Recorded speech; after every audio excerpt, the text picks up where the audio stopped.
Hello. तर मुलाची शाळेत जवळच पिकनिक जाणार होती आणि त्याच्यासाठी त्याला डब्याला न्यायचं होता आलूचा पराठा आणि काहीतरी स्वीट. तर खूप मागे लागला होता तो की आई गुलाबजाम न्यायचे. मग म्हटलं चला आता बनवू, कारण मार्केटमधून आणण्यापेक्षा आपले घरी पॅकेटचे बनवले तरी चालेल. तर मग इथे 1 वाटी साखर आणि 1 वाटी पाणी असं समप्रमाण घेतलं आणि त्याचा पाक करायला ठेवून दिला. इथे मी गिट्सचंच गुलाबजामचं ते छोटं पॅकेट येतं तेच वापरलेलं आहे. साधारण 15-20 गुलाबजाम 20 एक होतील असं वाटतंय. तर मग इथे पाक रेडी करायला ठेवून दिला तर गॅसवर. तर पाक चांगल्यापैकी तयार होतो आहे आणि ते पीठ मी इथे ताटात ओतून घेतलं आहे. तुम्ही पाहू शकताय पीठ. तर पीठ पाणी घालून तुम्ही मळू शकता किंवा दुधाचा वापर केला तरी चालेल. सर्वांना माहीत आहे हे, परंतु हे इन्स्टंट तयार होतात. म्हणजे आपल्याला आज करायचे आणि उद्या द्यायचे किंवा मग लगेच 3-4 तासाने रेडी होऊन जातात.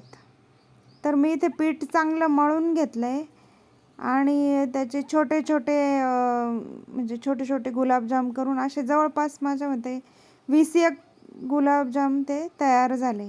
आणि आता तेलात थोडं तेल ठेवलं आहे कढईमध्ये. तर तेलात ते तळून घेऊ व्यवस्थित. तर अशा पद्धतीने मुलांना साधारण घरीच बनवून द्यायचे पदार्थ त्यांना म्हणजे तशी सवय लागते, नाहीतर बाहेरची पदार्थ खाण्याची सवय जास्त लागते. मग अशा पद्धतीने मी इथे फ्राय करून घेतले.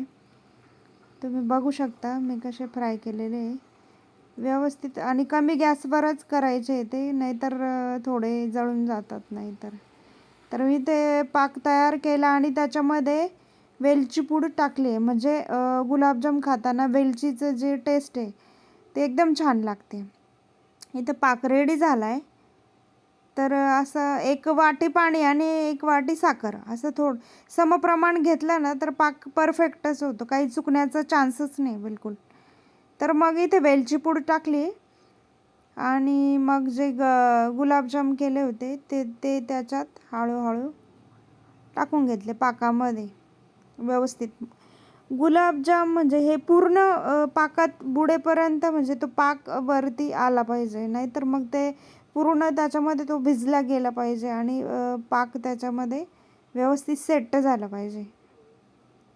तरच ते गुलाबजाम असे पूर्ण खायला म्हणजे व्यवस्थित लागतात. तर मी ते जेवढे होते तेवढे सर्व पातेल्यामध्ये टाकून घेतले आणि आता सेट करायला साधारण ठेवून देऊ. सेट करायला ठेवले, सेट झाले ना व्यवस्थित लागतात मग.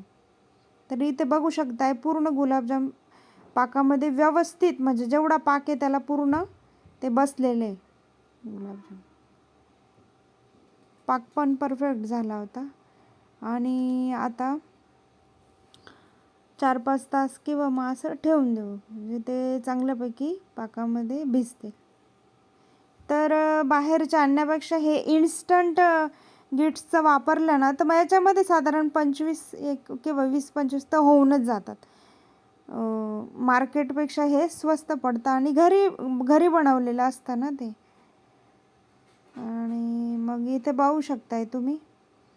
तर आता पहिल्यापेक्षा म्हणजे पाक पूर्ण गुलाबजाम पाकामध्ये भिजलेले आणि मस्त व्यवस्थित रेडी झाले. तर सांगा बरं कसे झाले आणि प्लीज आमच्या चॅनलला लाईक करा, शेअर करा, कमेंट करा. कमेंट करून सांगा कसे झाले. तर इथे मी काही बाजूला ठेवले त्याच्या डब्यासाठी देण्यासाठी आणि बाकी जे उरलेले होते ते इथे वाटीमध्ये काढून घेतलेले. त्याला गुलाबजाम प्रचंड आवडतात खूप. तर त्याच्यामुळे मी हे गिट्सचंच ट्राय करते शक्यतो. पॅकेट आणायचं, बनवायचे, नाहीतर मग खव्याचे सुद्धा एकदम सुंदर लागतात. तर एखाद्या वेळेस खव्याचे पण बनवायचे. तर चॅनलला सबस्क्राईब करा, लाईक करा, कमेंट करा. तर इथे थोडासा पाक वरून टाकून घेतलेला आहे आणि तुम्ही बघू शकताय तर किती छान पद्धतीने हे गुलाबजाम रेडी झाले. तर पाहुणे घरी जेवायला आले तरी एक स्वीट आयटम म्हणून आपण हे गुलाबजाम इन्स्टंट तयार करू शकतो. Thank you.